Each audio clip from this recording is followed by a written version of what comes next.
All right, this is the forced induction Interchillers stage 2 kit for GMC Sierra 2015, so the K2XX platform, 2015 GMC Sierra with the Whipple 2.9 blower on top.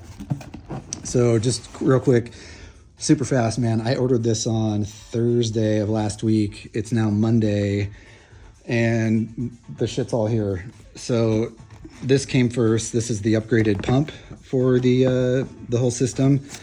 I'll have to show you a comparison of the Whipple pump, but I mean, the Whipple pump's been fine. It's been great. I've had no issues with it, but it's about half the size of this. I mean, this thing's like, it's massive. It's heavy and it's massive, and you know, that's what's needed. I had them put on the AN12 fittings on this bad boy. That's what I'm going to be running my whole cooling system with. So that was nice, and came with the harness too, which is great. So yeah, this is the pump. Again, came separately, no big deal. And let's see what else is in here. Okay, it's kind of nice. A little checklist of what. Okay, so here's the full kit that I got. Yes, extra large t-shirt because I'm a fat ass. Stage 2 upgrade. I added the thermal blanket between the Vlom, basically the valley cover, and the blower. I'm gonna do some gold insulation in between there as well.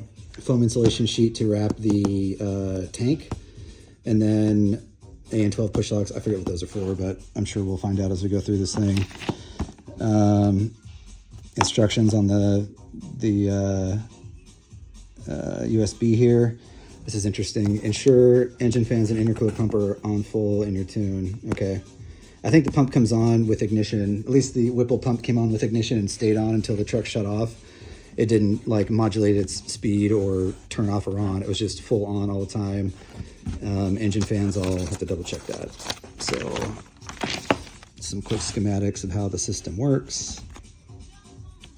I saw these on their website as well. Let's see what we got here. Okay, nice. A new condenser for, oops, sorry about that. So a new condenser for the whole system. Hang on, this is sort of difficult to do. Let me cut this open real quick.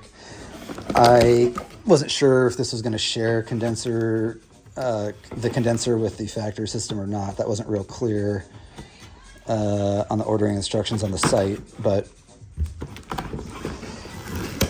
here we go. So that's nice. This might replace the Whipple unit, which would be good. The Whipple heat exchanger. It's sort of awkward, so that's a good sized condenser. What is this? Cool. That's real descriptive.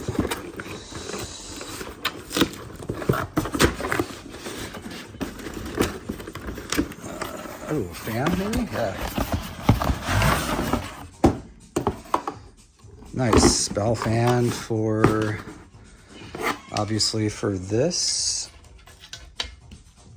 All right, that works for me.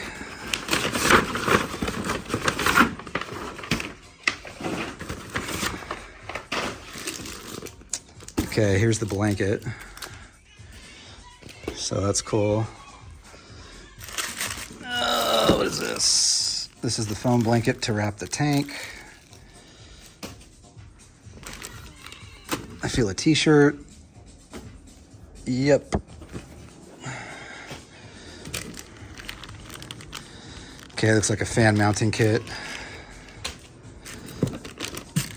Hose insulation. More hose insulation. And here's the, well, let's see. We've got, whoa. This is super heavy. That's why I stopped for a minute and said, whoa, because it feels way heavier than insulation should be. So let's see what's up with this, if that's really what it is. And yeah, sure shit. This, I mean, this is like impressively. Sorry about that. Yeah, so this is impressively heavy for just insulation. 1.2 kilos, so 5 pounds. And we got a bag full of fittings, man. And it looks like an expansion valve or dryer, I don't know, one of the two. So these are all the AC fittings. Shit, man. Okay. What is this?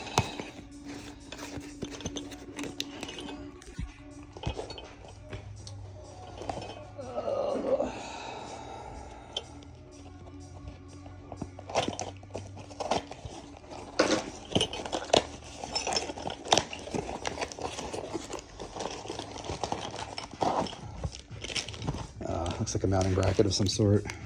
Probably for that dryer that I was just looking at in the, and here's the magic box. Also impressively heavy. So I got to figure out where I'm going to mount this. I have no idea. But I'll probably film that when I do. You guys will come along on that journey. So anyway, I've got a ton of stuff going on with the truck right now. I'm going through a bunch of upgrades. I pulled the motor again. Nothing was wrong with it. It was working fine. In fact, it was working really good. I was in the middle of tuning. And had the tranny. I lost 2 different pumps on the transmission. So we're on, this is like the 3rd rebuild of this thing. 6L80, new pump. They went through it again, replaced some other stuff. So that's fine. That's really what I was waiting on. And then while that was getting done, I decided to go ahead and yank the motor. So this is actually out of a CTSV I learned. It's a 6.2 that's been bored out to 6.8, fully built, 10-to-1 compression. And I'm just going through it, heat shielding on the firewall. I'll do a full walkthrough when this is all done, but Mazir flex plate, 2 high PSI port injection system. You can see the plates up there among all the wiring. So this is all going to get cleaned up. This is part of what I was waiting to film on. I was going to do this when it was all done. But yeah, engine's real strong. It's a Golan engine performance and engine, or engine and performance. They're back east. It's, I mean, the scariest motor I've ever driven. I mean, I haven't dynoed it yet, but Chad, the owner there, he was saying like easily north of 800 to the wheel, like with no problem. And I believe him. I mean, when I just had it on the initial build, it was terrifying. Some other stuff. This is a 2-step wiring that I have just kind of jackassed in here. I'll wrap that the right way. There's a 2-step. I've got a line lock, and then this is the controller for the secondary fuel system for the port injection system. That's about it for the motor. Let's see. And then over here, here's the blower.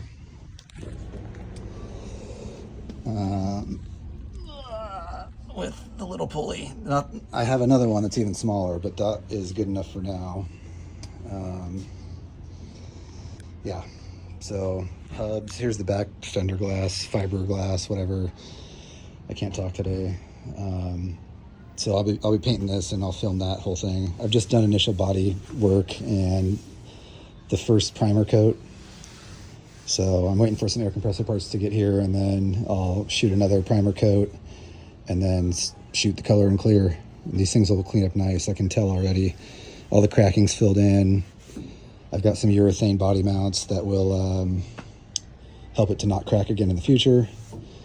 The previous owner did a great job. All the body mounts are hidden, so they're all on the back flange on the bed and up on the front. So I'll show you. The only exposed fasteners are, see, these are all hidden by the body, tucked around the corner. One underneath here at the very bottom that you can't see. In fact, there's the hole right there.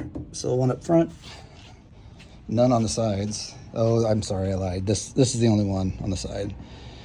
And that's just because the bottom's got the dovetail cut, so there's nowhere to attach it to on the bottom. But they don't move. I mean, there was some minimal cracking right here. I mean, that's kind of a stress point anyway. Right here, there's a little bit here on both of them. They're the same. But other than that, no real major cracks, which is awesome. So yeah, get those repainted. Here's the bed and the front valance, or the tailgate, sorry, not the bed. Tailgate came out nice. I just got one little minor epoxy primer coat to do, but that's all straightened out. There was a dent somewhere, like right around here. That's all out. And I still got to fix the valance. This is what those back quarter panels look like. After I initially sanded all the paint off, I did a little bit of fill work on these. Needs to get cleaned up. But yeah, big difference. And this will get cleaned up too. This is a little rough. You can see some of the cracking and stuff here. Holes are kind of blown out, busted, so I got to fix those, re-drill. I'll probably solid patch those and re-drill new holes that are clean and small. And that way the urethane body mount has somewhere to go and retain it without blowing it out again. And then Missoula bumper down there. Also, it's in great shape, so I've already done one coat of prime. I just need to shoot it again and then go color on that. So yeah, today's going to be finishing the header, getting the engine thrown back in, because I just finished doing rust reformer on the frame. Take you back over here for that. You can kind of see in there. So all the body mounts or engine mounts, cross members, everything got shot with rust reformer. So there shouldn't be any more exposed metal. I mean, there's some here on the arms, the upper arm, and I think the upright is a little beat up, but I'm literally in the middle of just cleaning those out now. I just wiped down the shocks, the bypasses and the bump stops. They had some overspray on them from something I was working on before. So yeah, it's all cleaned up. Let's see, let me get under here and see if I can show you. That front steering rack is all reshot. And you can kind of see the cross member back there, but that's all newly painted as well. There we go. So looking good.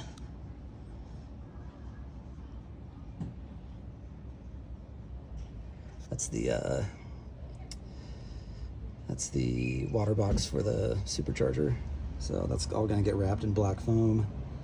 I've got to figure out where I'm gonna mount that chiller. Probably right up under here, right there in that void. Might just screw it right onto the steering rack. That way it's protected by the skid plate. And I might actually add a bar in the middle going vertical, or back to front rather, to protect that shit in case something bumps it. I mean, I don't anticipate that, but it'd be nice to have some protection in there for it. It's expensive shit. So yeah, that's sort of the update on this thing. I know I've been horrible about uploading videos, but whatever, sorry. Just busy and getting shit done and trying to get this thing wrapped up for once. So hope everyone's doing well. I'll film another one here once I get some progress done on getting this thing back together. See ya.